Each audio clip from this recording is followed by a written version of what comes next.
தெய்வத்தால் ஆகாதேனினும் தெய்வத்தால் ஆகாதேனினும் முயற்சிதன் மெய்வருத்த கூலி தரும். வரவேற்புரை ஆற்றிய திரு ப. சீனிவாசன் அவர்கள், நிர்வாக இயக்குனர், விகடன் குழுமம். நூலை பெற்றுக்கொண்டு சிறப்புரை ஆற்றக்கூடிய திரு கே. சந்துரு அவர்கள், மேனாள் நீதிபதி, சென்னை உயர்நீதிமன்றம். திரு ஆனந்த் தெல்டும்பே அவர்கள், சமூக செயற்பாட்டாளர், அம்பேத்கரின் பேரன். நன்றியுரை ஆற்றக்கூடிய திரு முருகன் அவர்கள் மற்றும் இன்றைக்கு சிறப்பு விருந்தினர்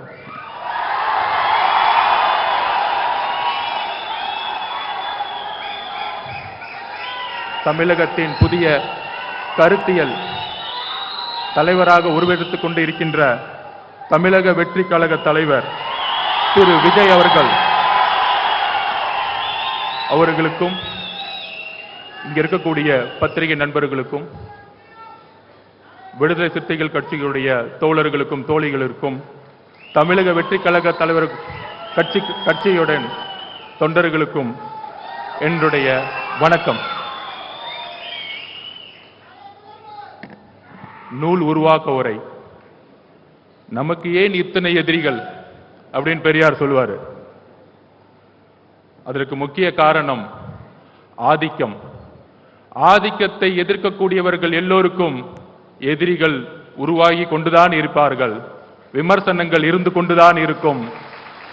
ஆனால் அண்ணா கூறியதை போல தாக்கி தாக்கி எதிரிகள் வலுவை இழக்கட்டும், தாங்கி தாங்கி ஒரு புதிய வரலாற்றை உருவாக்கக்கூடிய மேடையாக தமிழக அரசியலில் ஒரு புதிய வரலாறு உருவாகக்கூடிய மேடையாக புரட்சியாளர் அம்பேத்கருடைய நூலை வெளியீட்டு விழாவில் இங்கு இருக்கக்கூடிய மிகப்பெரிய அறிவுஜீவிகள், சிந்தனையாளர்கள், வாழ்க்கையில் தன்னுடைய கொள்கைக்காக சமர்ப்பித்து ஏழை மக்களுக்கும் ஒடுக்கப்பட்ட மக்களுக்கும் தன்னுடைய வாழ்க்கையை தியாகம் செய்த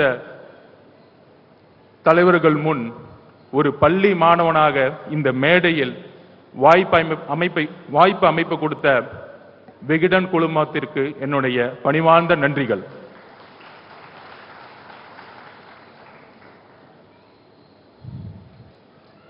நூல் உருவாக்க வரைக்கான ஒரு முக்கிய காரணத்தை நான் பகிர்ந்துக்கணும். அது என்னுடைய வாழ்க்கையிலிருந்தே ஆரம்பிக்கணும். இந்த நூலை உருவாக்குறதற்கு ஒரு சிந்தனை வரும் பொழுது திரு ப. சீனிவாசன் அவர்கள் என்னுடைய வழிகாட்டின்னு சொல்றதோட என்னுடைய குடும்பத்தின் ஒரு முக்கியமான ஒரு அப்பா ஸ்தானத்தில் இருக்கக்கூடியவர். எனக்கு அவரிடம் நான் சொல்லும் பொழுது, ஏன் அம்பேத்கர் நூலை வெளியிடணும் அப்படின்னு சொல்லும் பொழுது, பொதுவா விகடன் குழுமத்தில் இருக்கும் பொழுது அதோட உண்மை தன்மையை எப்பயுமே அவர் காது கொடுத்து கேட்பார். எதற்காக இந்த நூலை இவர் வெளியிடணும்னு நினைக்கிறாரு அப்படின்னு சொல்லும் பொழுது அவரிடம் கிட்டத்தட்ட ஒரு 2 மணி நேரம் 2023 ஆகஸ்ட் மாதம் அவருடன் ஒரு மிகப்பெரிய ஒரு டிஸ்கஷன் நடந்துச்சு. அப்ப நான் என்னை பத்தி சொல்லும் பொழுது, 5 வயதில் என்னுடைய தாயோடைய தற்கொலையை என் கண் முன்னாடி நான் பார்த்தவன். அதற்கு முக்கிய காரணம் என்னுடைய தாயோட சக அக்காவாக குடும்பத்தின் எங்க பெரியம்மாவாக, நிறைய பேத்துக்கு தெரியாது, எங்க அம்மாவோடைய பழகிய அன்றைய எங்க அம்மாவுடைய அக்கா, என்னுடைய பெரியம்மா திலகவதி IPS அவர்கள், தமிழ்நாட்டின் முதல் பெண் IPS. எங்க அம்மாவும் என்னுடைய பெரியம்மாவும் என்னுடைய குடும்பத்தில் ஒரு 11 பேர் கொண்ட குடும்பத்தில் இருந்தபோது சக தோழியாக 2 பேரும் சேர்ந்து வாழ்ந்தார்கள். அப்ப எங்க அம்மா ஒரு காதல் திருமணம் பண்ணணும்னு நினைக்கிறாங்க.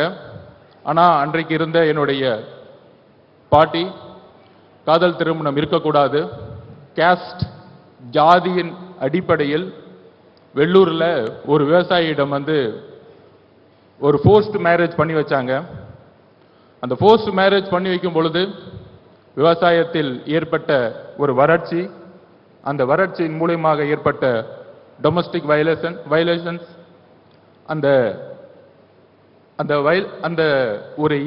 ஒரு பாதிப்பு என்னுடைய தாயோடைய தற்கொலைக்கு ஒரு முக்கியமான காரணமாக மாறியது. அன்றைக்கு ஐபிஎஸ் ஆக படித்து டிஎஸ்பியாக இருந்த காரணத்தினால் 2 குழந்தைகளை காப்பாற்ற வேண்டும் என்று பெரியம்மா முடிவெடுத்து என்னுடைய மாமாவிடம் என்னை ஒப்படைத்து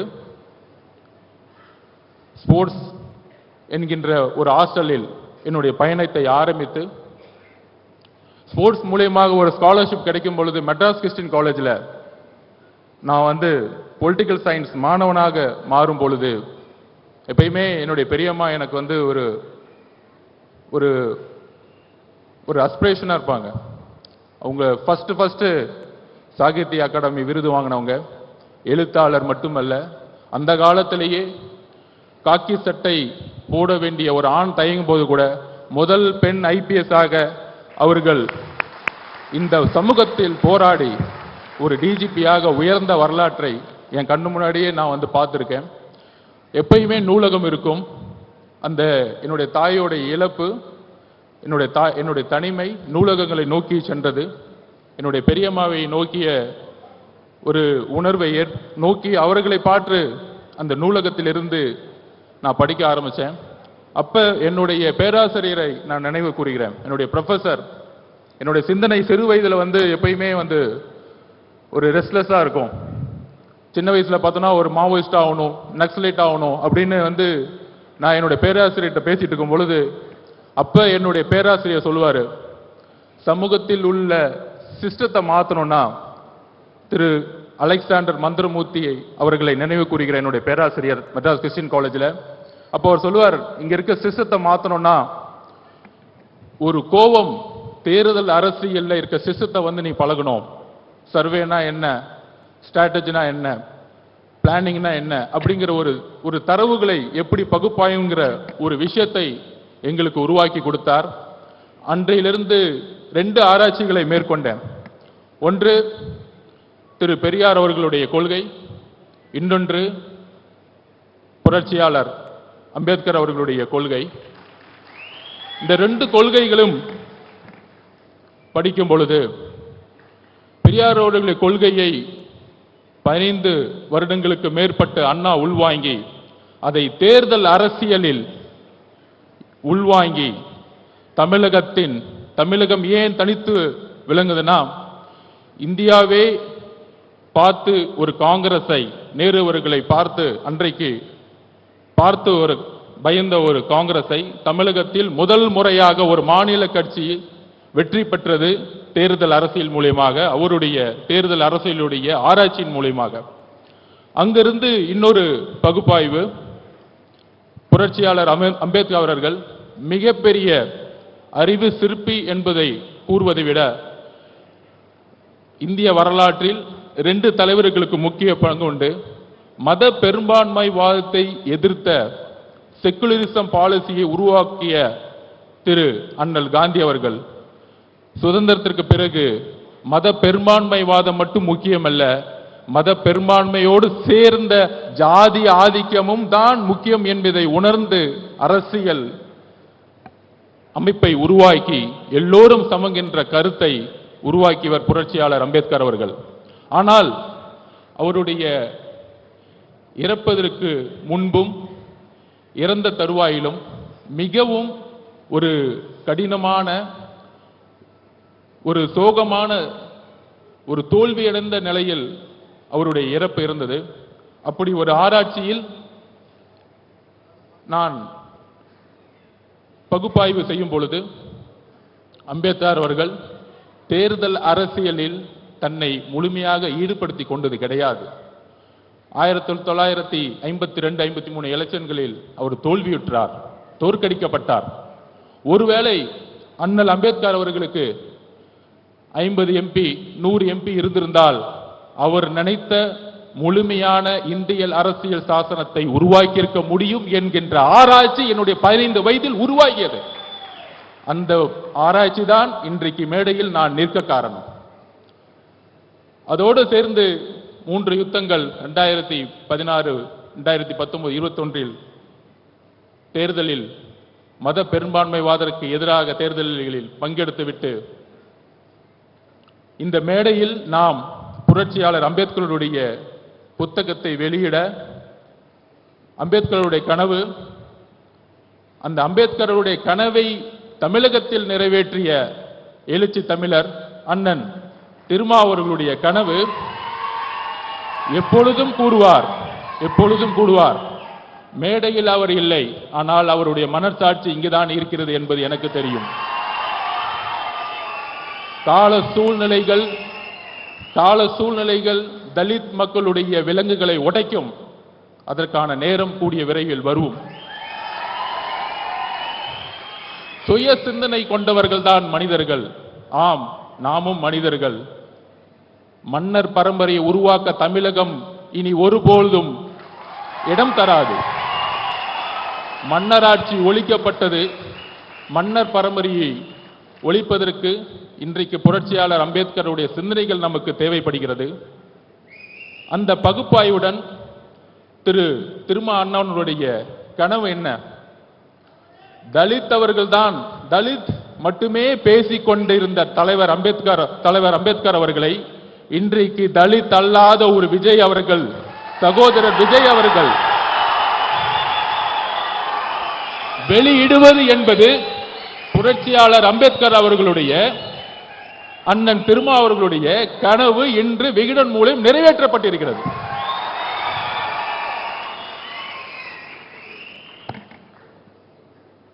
இதுல சில விமர்சனங்கள். சகோதரர் விஜய் அவர்களுக்கு அரசியல் தெரியுமா? அவருக்கு கொள்கைகள் தெரியுமா? கொள்கைகள் பேசிய பல கட்சிகள் ஏன் அம்பேத்கரை இதுவரைக்கும் மேடையில் ஏற்றவில்லை?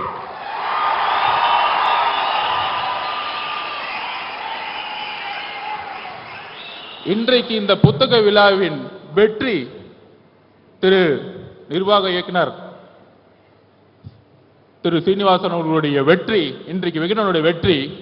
முதல் முறையாக அம்பேத்கருடைய நினைவு நாளை எல்லா அமைச்சர்களும் சென்று மாலையிட்டு புரட்சியாளர் அம்பேத்கர் என்று அமைச்சர்கள் கூறிக்கொண்டிருக்கிறார்கள். இதுதான் வெற்றி, எங்களுடைய வெற்றி, எங்களுடைய பிரச்சாரத்துடைய வெற்றி. அந்த பகுப்பாய்வில் அம்பேத்கர் அவர்கள் ஏன் தோல்விற்றார் என்ற கேள்வி என்னுடைய 15 வயதில் உருவாகியது. என்னுடைய தாயினுடைய இழப்பு, என்னுடைய தனிமை அரசியலை நோக்கி என்னுடைய 15 வயதிலே செல்ல வைத்தது. அதனால்தான் 3 யுத்தங்களில் தேர்தல் அரசியலை கற்றுக்கொண்டு இங்கு வந்திருக்கிறேன். எங்கிருந்து கற்றுக்கொண்டு வந்திருக்கிறேன் என்றால் எல்லாருக்கும் தெரியும். சில விமர்சனங்கள் இதற்கு பதில் சொல்வதை விட 2026 தேர்தலுக்கான பணிகள் 2026க்கான தேர்தலுக்கான பணிகள் மன்னர் ஆட்சியை ஒழிக்க வேண்டும்.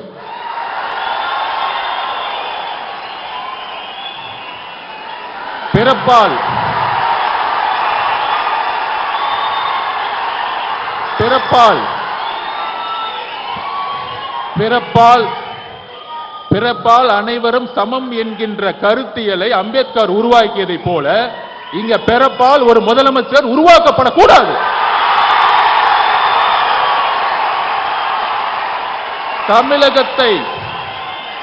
தமிழகத்தை ஆள வேண்டும் என்றால் ஒரு கருத்தியல் தலைவர் தான் ஆள வேண்டும். கருத்தியல் பேசிக்கொண்டு ஆட்சிக்கு வந்த பிறகு ஒரே ஒரு பதிவை செஞ்சுகிறேன். மத பெரும்பான்மைவாதம் பேசிக்கொண்டு இங்க இருக்கக்கூடிய நம்மில் ஒரு யுத்தியை உருவாக்க வேண்டும். 2014 ஏன் பிஜேபி வெற்றி பெற்றது? 2014 பிரசாந்த் கிஷோர் அவர்கள் என்னிடம் உரையாற்றும் போது சொன்னார், மோடி அவர்களுடைய பிரச்சாரம் குடும்ப ஆட்சி, அதன் பிறகு ஊழல் என்கின்ற குற்றச்சாட்டுகளை கூறி ஆட்சியை கைப்பற்றினார்கள். இன்றைக்கு வரைக்கும் பிஜேபி யாராலும் வெல்ல முடியவில்லை. அதே போல்தான் தமிழகத்தில் மதம் ஜாதி என்கின்ற தத்துவத்துடன் ஊழல் என்கின்ற ஒரு விஷயத்தை ஏன் உருவாக்க மாட்டேங்கிறோம்? அதுதான் என்னுடைய தாயோடைய இழப்புக்கு விவசாயியோடைய ஒரு விவசாயி வீட்டில் ஒரு தாய் இழக்கிறாங்க, என் தாய் விவசாயம் இருக்கும்போது இறந்திருக்காங்க, தற்கொலை பண்ணியிருக்கிறாங்க. இதுதான் உண்மை. இந்த உண்மையை நான் இன்னைக்கு டிக்ளேர் பண்றேன். என்னுடைய பெரியம்மா தெலுங்குதி ஐபிஎஸ் முன்னாடி நானே ஒரு சாட்சி. அப்படி இருக்கும் பொழுது ஊழல்ங்கிற ஒரு விஷயத்தை நாம் கடந்து சென்றுகிட்டு இருக்கோம். தமிழ்நாடு ஊழலை கடந்து சென்றுகிட்டு இருக்கு. பெரியார் அவர்களுடைய கனவின் மூலமாக மத பெரும்பான்மைவாதத்தை துடைத்தெறிந்து விட்டோம். மத பெரும்பான்மை தமிழகத்தில் கிடையாது. பிஜேபிக்கு 2% மேல இங்க கிடையாது. அதை பெரும்பான்மை முடிச்சாச்சு. ஆனால் ஒரே ஒரு ப்ராப்ளம் இருக்கு.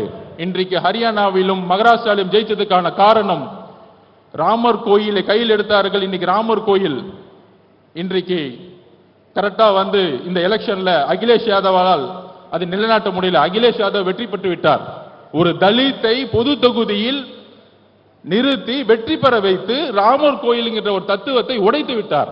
ஆனால் தமிழகத்தில் ஒரு தலித்தை பொது தொகுதியில் இன்றைய வரைக்கும் நிப்பாட்ட முடியல. இன்றைக்கு நான் தரவுகளை சொல்றேன். 2011 தரவுகளின் அடிப்படையில் 1,40,00,000 தலித்துகள் இருக்கிறார்கள். ஆனால் ஆட்சியிலும் பங்கு அதிகாரத்தில் பங்கு என்று கூறினால் அது தவறு என்று அவர் தவறு என்று யாரு சொல்றார்னா, எல்லோரும் சொல்ற மாதிரி சனாதானம் எங்கிருந்து வருதுன்னா, பிஜேபி சொன்னா மட்டும் சனாதானம் கிடையாது.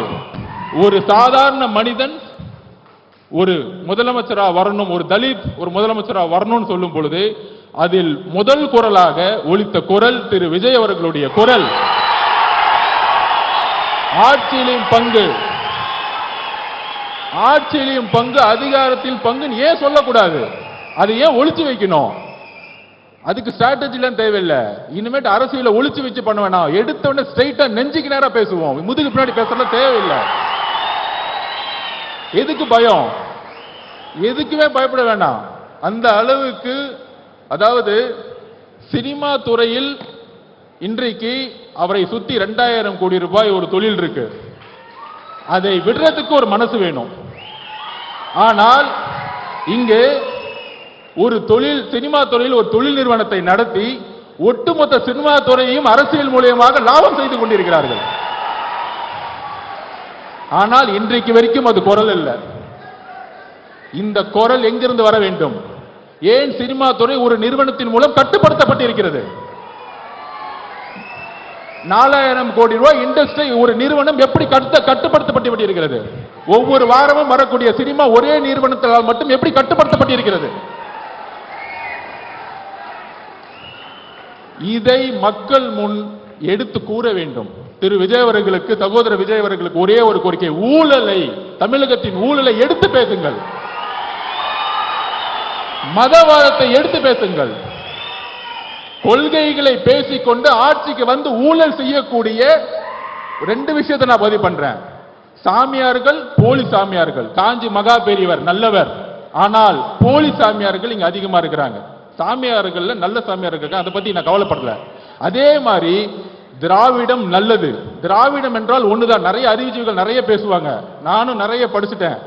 எல்லோரும் சமன் சொல்றதான் திராவிடம், வேற ஒண்ணும் கிடையாது.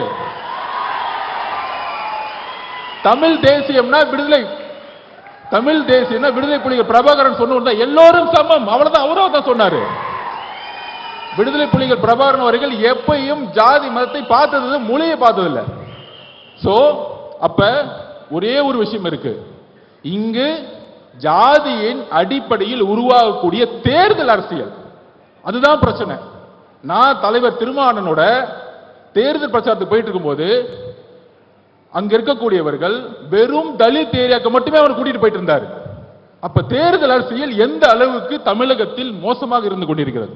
ஜாதியோடைய கட்டமைப்பு. நம்ம சொல்றோம் யூபியில இந்துத்துவ அடிப்படையில் இந்த இடத்துல முஸ்லிம் கேண்டிடேட், இந்த இடத்துல இந்து கேண்டிடேட் போட்டா எலெக்ட் பண்ணும் பொழுது கான்ஃபிளிக்ட் வந்துடும், நேர்மையா இருக்க மாட்டாங்க அப்படின்னு வந்து ஒரு பிஜேபி மத பெரும்பான்மை வந்து அரசியல் பண்றாங்கன்னு சொல்றோம். அதே தானே நம்ம இங்க பண்றோம். மதத்தை தூக்கி எறிஞ்சிட்டோம். ஆனா இந்த இடத்துல இந்த கம்யூனிட்டி 60% இருக்காங்க, அதனால தூக்கி அமைச்சரை போடு. ஓகே, அப்படி அமைச்சரா வரவங்க என்ன பண்றாங்க? வேங்க வயல் பிரச்சனை இன்றைக்கு வரைக்கும் தீர்க்க முடியாததுக்கான காரணம் என்ன?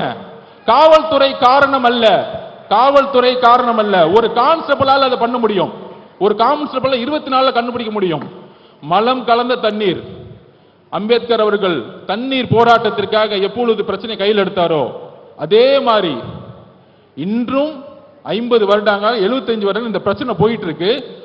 ஒரு தண்ணீர் தொட்டியில மலத்தை கலந்துருக்கிறாங்க, ஒரு வாரமா அந்த தண்ணியை குழந்தைகள் குடிச்சிட்டு இருக்காங்க. ஆனா இன்னைக்கு வரைக்கும் நம்மளால கண்டுபிடிக்க முடியல. போலீஸ் காவல்துறையினால இல்ல, ஜாதியின் அடிப்படையில் தேர்ந்தெடுக்கப்பட்ட ஒரு எம்எல்ஏ, ஒரு அமைச்சர், இதுதான் காரணம், வேற எந்த காரணமும் கிடையாது.